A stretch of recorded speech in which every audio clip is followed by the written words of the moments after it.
उपस्थित धर्म प्रेमी सज्जनों, माताओं तथा बहनों,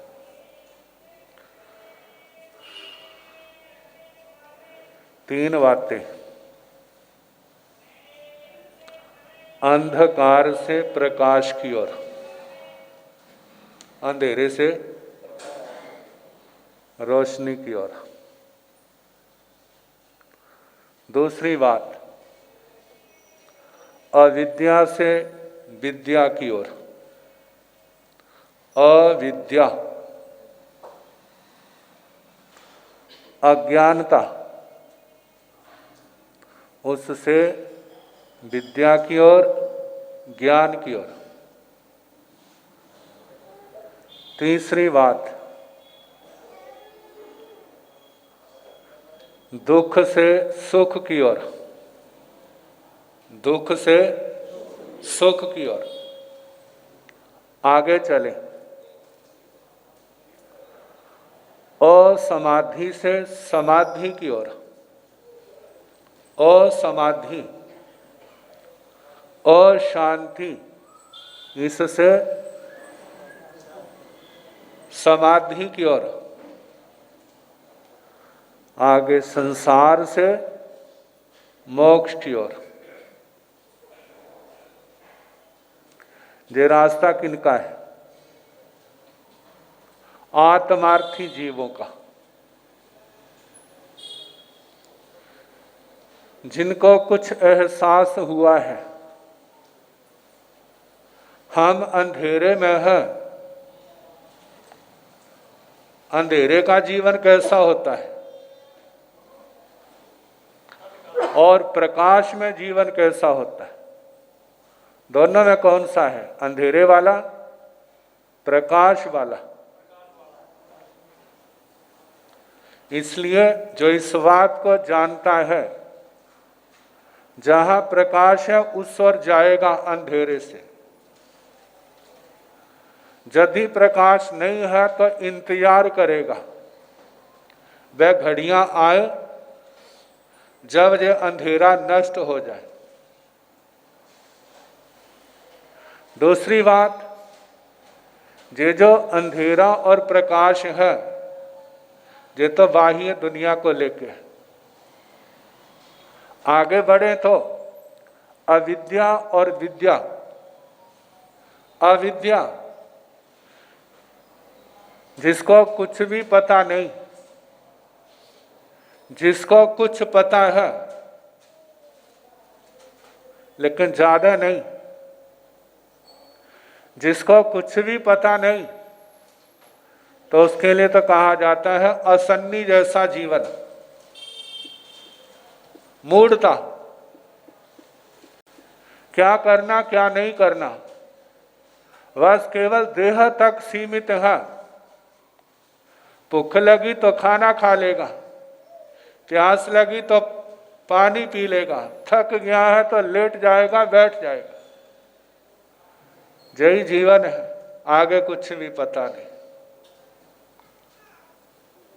कोई गलत काम करता है तो दूसरा कह देता तेरे को पता नहीं, ये काम नहीं करना। कहते नहीं पता। कहते क्यों नहीं करना? कहते ऐसा करेगा तो तेरे को ये नुकसान होगा, ऐसा करेगा तुम ही परेशान होगा और तेरे साथ जो रहने वाले हैं या दूसरे लोग हैं वो भी क्या होंगे? परेशान होंगे। इसलिए ऐसा काम नहीं करना। कोई बड़ा व्यक्ति गलत काम करे तो दूसरा कह देता है लगता है तेरे को कोई गुरु नहीं मिला, तेरे को कोई समझाने वाला नहीं मिला, तेरे माता पिता ने जा तो तेरे को समझाया नहीं, समझाया तो तेने मानना नहीं। यदि तू मानता, यदि तेरे को समझाया होता और मानता तो ये गलत काम ना करता। कहा अविद्या, जे भी अंधेरा है, विद्या प्रकाश है, नई जानकारी होना जे अविद्या है, और जानकारी होना जे विद्या। आगे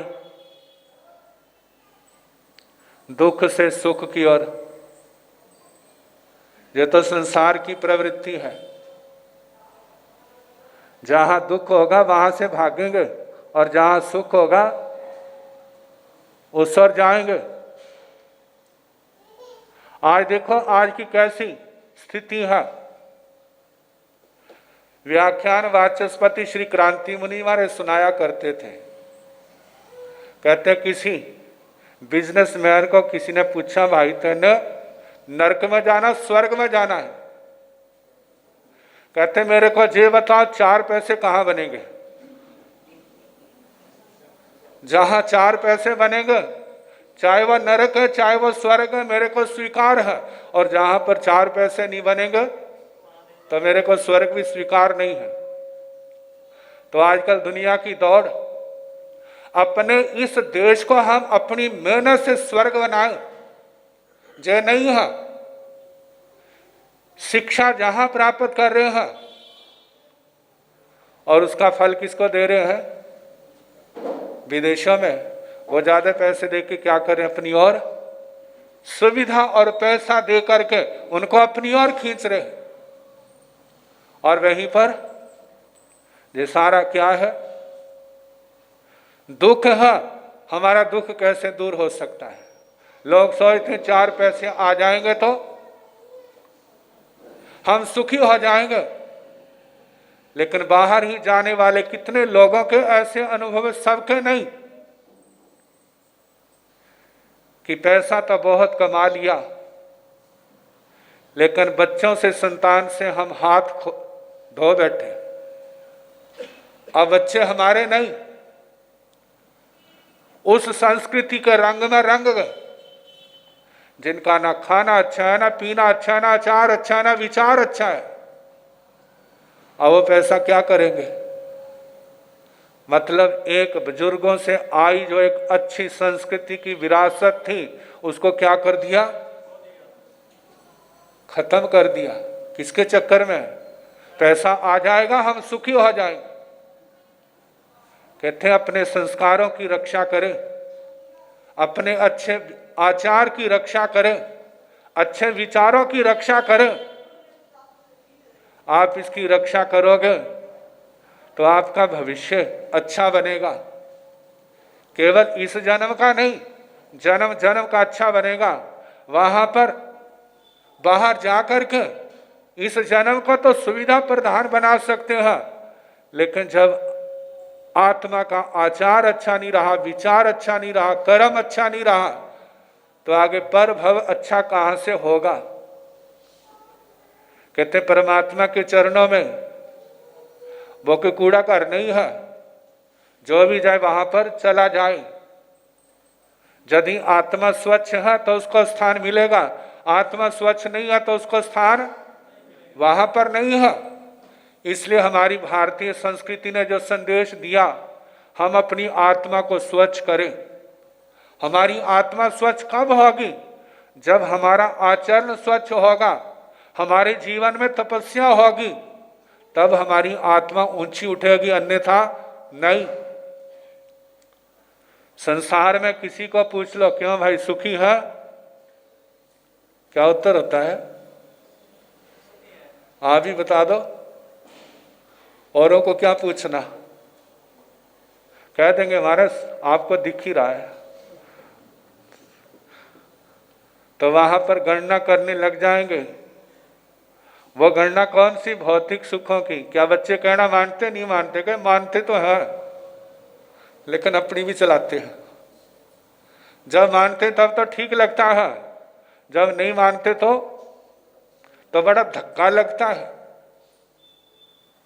कितनी बार अच्छी बात कहते हैं, कह देते हैं आप तो पुराने लोग हो, वर्तमान में चलना सीखो। उल्टे कहाँ तो माँ बाप सोचते हैं बच्चों को शिक्षा देंगे, और कहाँ पर बच्चे माँ बाप को समझाने लग जाते हैं। कुछ आप समझो, पुराने विचारों को छोड़ो। कहते आत्म समाधि कहाँ है? कहते हैं संसार के चाहे कैसे साधन है, सुखों में समाधि नहीं तो दुखों में समाधि कैसे होगी? जब सुखों के अंदर देखो कितनी सुविधाएं हैं आजकल, जितनी आप लोगों के पास आज सुविधाएं ना, पुराने जमाने में राजे महाराजों के पास होती थी भला? सोचो भला, क्या उनके ऐसे कारें होती थी, स्कूटर होते थे, ऐसी कोठियां जिसके अंदर पंखे लगे हैं, जिसके अंदर कूलर लगे हैं, जिसके अंदर एसी लगे हैं, वहाँ पर फ्रिज कैसे हैं, वहाँ पर कई नाटक देखना होता था, नाटक करने वालों को बुलाते थे, भाई कुछ दिखाओ कुछ सुनाओ, तो गाते नाचते बचाते वो, और अब बटन दबाओ घर ही आपकी नाटकशाला बन जाता है। कितना कुछ है, गर्मियां हैं ठंडे पानी के लिए फ्रिज आपके पास है, क्या इतना कुछ राजाओं के पास था? आज तुम्हारे को मिला हुआ है। पहले कहते राजाओं के पास इतना कुछ है, बड़े सुखी है, हमारे पास नहीं इसलिए हम दुखी हैं। कहते अब आपके पास वो सब कुछ है तो आप सुखी क्यों नहीं है? क्योंकि अब चिंता जे है, जे सुखों के साधन तो इकट्ठे कर लिए, अब इनको भोजन भी तो देना पड़ेगा। वो भोजन कौन सा है? वो रोटी का नहीं है, उसका बिजली का खर्च, कितने खर्च आ जाते हैं, मोबाइल का खर्च, ये सारे कितने हैं, कितना कुछ, बस उसी की चिंता में भाग दौड़ लगी रहती। पुराने जमाने में स्थानक पर रहते थे, क्यों? घर वालों ने संयुक्त परिवार होते थे, दो व्यक्तियों ने घर संभाल लिया, दो व्यक्तियों ने दुकान संभाल ली, और बाकी फ्री वो धर्म स्थान में आ जाते, गुरुओं के चरणों में बैठ करके, गुरुओं के चरणों में बैठ करके शास्त्र की बातें सुनते। 25 और 9 तत्व जब शास्त्रों का मूल सार है उसको सीखते, समय के पाठ सीखते, उनके अर्थ सीखते, प्रतिक्रमण सीखते, शास्त्र सीखते, सारा दिन कहा जाता धर्म ध्यान में जाता। अब कमाई में बरकत थी, खर्चे इतने थे नहीं, और बड़े आराम से जीवन चलता था, आना जाना भी खुला होता था। अब जाना होता है तो आने की टिकट पहले बुक होती है, होती है नहीं होती?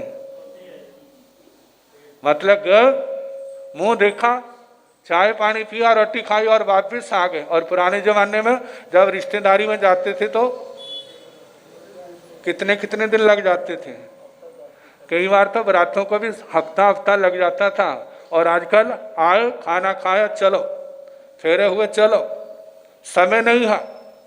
कहते इतना कुछ, जब पहले पुराने जमाने में चलते पैदल थे कितना समय, और आज चलना गाड़ियों में, जब पहले दिनों में सफर होता था अब घंटों में हो जाता है। तो इतना समय बच गया, कहाँ जाता है? वह संसार की दौड़ में आत्मा के लिए समय नहीं बचा, सबके लिए समय, आत्मा के लिए नहीं। लेकिन पुराने जमाने में कितनी कितनी समायकें होती थी, कितनी तपस्या होती थी, इसलिए घरों में शांति होती थी, आनंद मंगल था। आज सब कुछ है, जैसे जैसे सुखों के साधन बढ़ते जा रहे हैं वैसे वैसे असमाधि क्लेश भी क्या होते जा रहे हैं, बढ़ते जा रहे हैं। कहते समाधि चाहिए? कहते हाँ। कहते जितने सुखों के साधन उनको छोड़ने का प्रयास करो,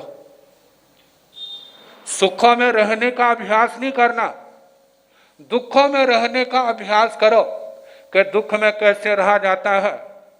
अब बिजली है, पंखा चल रहा है बड़े आराम से, वो तो अभ्यास कर लिया, लेकिन बिजली चली गई, जनरेटर है नहीं, अब क्या करेंगे? वो रोएंगे, किसको रोएंगे भला? बिजली वाले डिपार्टमेंट को। और कैसी भाषा बोलेंगे, पता नहीं कहाँ मर गए हैं। कहते इतनी सी बात के लिए उसको मार दिया। कैसी भाषा का प्रयोग, ऐसा क्यों? क्योंकि हमें एक तो अंधेरे में रहने का अभ्यास नहीं, दूसरा सुविधाओं से बिना रहने का अभ्यास नहीं। जब जो अभ्यास नहीं तो क्या होते हैं? दुखी होते हैं। भगवान कहते खाने का तो अभ्यास सबको है, लेकिन भूखा रहने का भी अभ्यास करो। पानी पीने का अभ्यास सबको है, कुछ प्यासा रहने का भी अभ्यास करो। मीठा खाने का सबको अभ्यास है, लेकिन कुछ कड़वा खाने का भी अभ्यास रखो। लेकिन मीठे का तो है, खाने पीने का तो है, भूखा रहने का, प्यासा रहने का, और कड़वा खाने का अभ्यास नहीं है। प्रशंसा सुनने का सबको अभ्यास है, लेकिन निंदा सुनने का नहीं है। और जिस समय जब विपरीतता आ जाती है तो फिर क्या होता है? अभ्यास ना होने के कारण असमाधि भाव आ जाता है। जिसको भूखा रहने का अभ्यास है, मानो भोजन लेट हो गया है तो उसको कोई असमाधि नहीं होगी। और जिसको भूखा रहने का अभ्यास नहीं है तो घर के अंदर महाभारत मचा देगा, कितना कुछ कह देगा, और उसका ध्यान क्या होगा? धर्म ध्यान होगा, आरत ध्यान, रौद्र ध्यान होगा। ज्यादा रौद्र ध्यान किसको कोसेगा वाला? जो रोज रोटी बना के देते थे वो सब कुछ भूल गया, और एक टाइम रोटी बना के नहीं दी, क्या हो गया? वह सारे जहर लगने लग पड़े। ये सारा क्या है? जो अविद्या का प्रभाव, जो अज्ञानता का प्रभाव, समझ का अभाव। सोच नहीं, इतनी समझ नहीं। कहते हैं एक ज्ञान और एक आत्मा के अंदर विवेक, आत्मा की हिम्मत।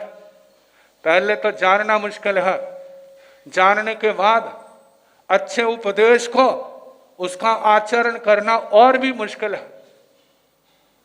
तपस्या करने वालों की कथाएं सुनते तो बड़ी अच्छी लगती हैं, लेकिन जब तपस्या करने की, नियम व्रत पालने की बात आती है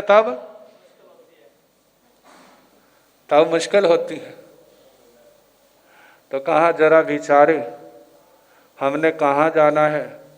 अंधकार से प्रकाश की ओर, अविद्या से विद्या की ओर, और दुख से सुख की ओर, असमाधि से समाधि की ओर, संसार से मोक्ष की ओर। इसका रास्ता कहाँ से मिलेगा? अध्यात्म विद्या, तत्व विद्या, तत्वों का ज्ञान, अध्यात्म विद्या, आत्मा का ज्ञान। बस ये सिखाने के लिए शास्त्र तो आपको प्रभास मुनि सुना रहे। मेरा भाव है मैं 9 तत्व सिखाऊं, 9 तत्वों का ज्ञान सिखाऊं। 9 तत्वों का ज्ञान पहले रुखे भोजन के समान है, लेकिन जे रुखा भोजन खाने का अभ्यास हो गया ना तो सारे शास्त्र आपको अमृत के समान लगेंगे। और यदि जे रुखा खाने का अभ्यास नहीं किया तो वो अमृत भी आपको क्या लगेगा? फिक्का फिक्का लगेगा, समझ नहीं आएगा। तो इसका प्रारंभ करूँगा। आज समय हो चुका है, कल जैसे समय होगा आगे फिर प्रारंभ करेंगे इन्हीं शब्दों के साथ। ओम शांति।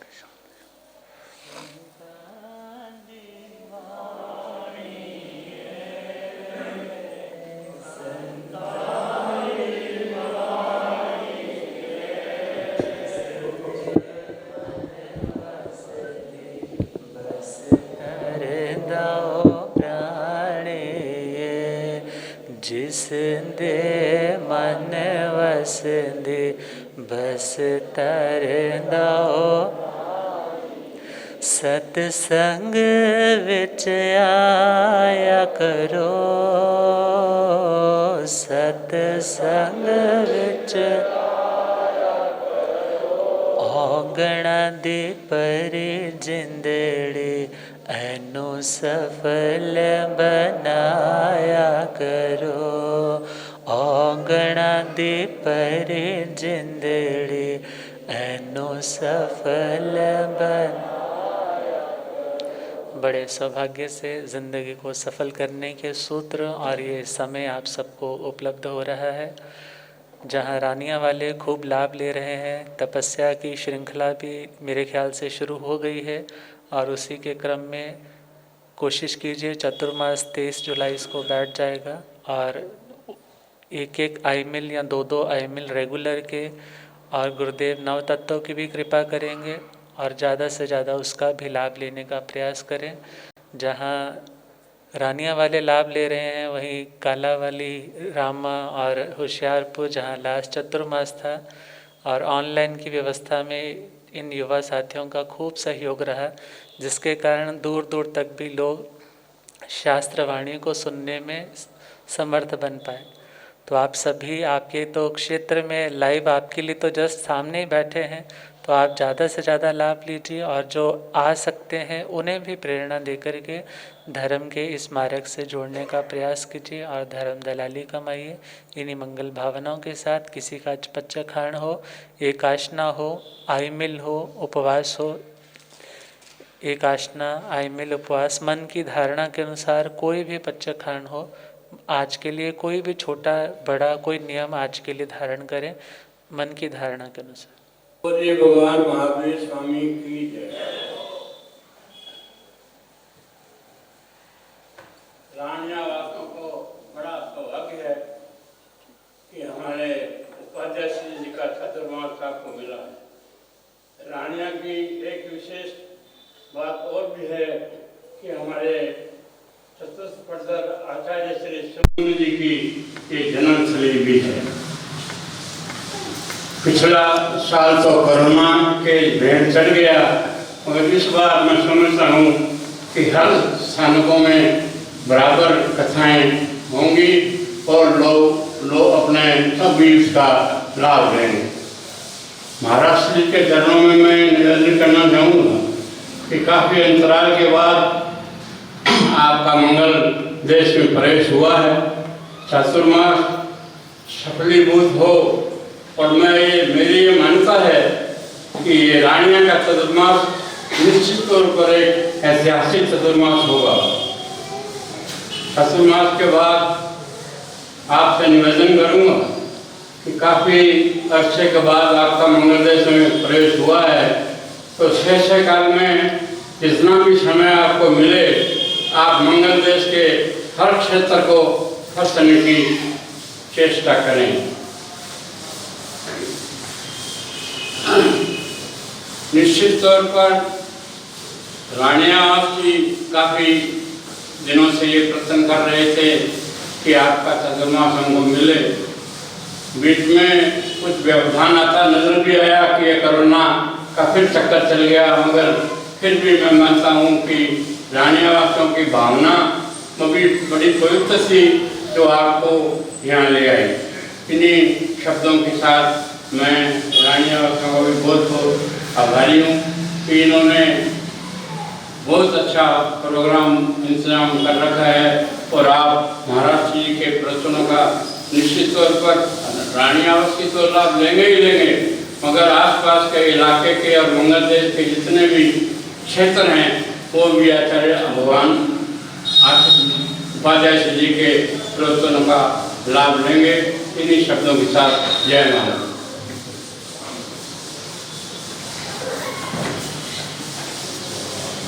बोलिए भगवान महावीर स्वामी जी की जय हो। श्रवण भगवान आचार्य भगवान डॉक्टर शिव मुनि जी महाराज को बारंबार वंदन नमस्कार। आगम ज्ञाता आगम घोष जिन शासन रतन हिमाचल केसरी शांति के मसीहा उपाध्याय भगवान श्री जितेंद्र मुनि महाराज हमारे 5 के चरणों में रानिया सिद्धि संघ का कोटिश कोटिश वंदन नमस्कार। धर्मसभा में पधारने वाले सभी धर्मप्रेमी भाई बहनों को सादर जय सुंदर अभिनंदन स्वागत है, और बाहर से पधारने वाले दर्शनार्थी भाई बहनों को विनम्र निवेदन है कि चाय नाश्ता में भोजन का प्रसाद अवश्य ग्रहण करें, जिसकी व्यवस्था ध्यान सभा में है। और गुरुदेवों के लिए मंगल कामनाएं। और गुरुदेव जी महाराज आपके राम दर्शन चिंतन यात्रा शिविर की सदा पूछते हैं।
नमो अरिहन्ताणं नमो सिद्धाणं नमो आयर्याणं नमो वैध्यायाणं नमो लोये संसाहोणं एसो पंच नमोकारो सवपावपणासनो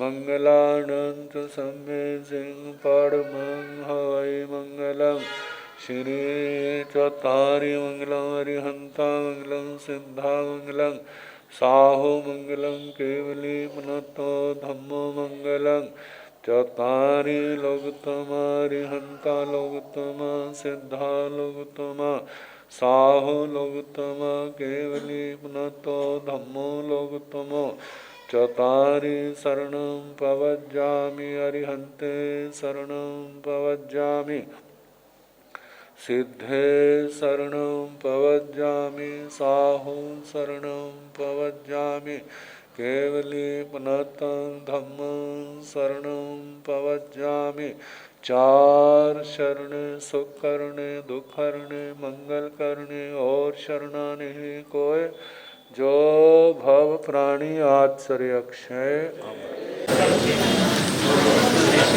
अमर।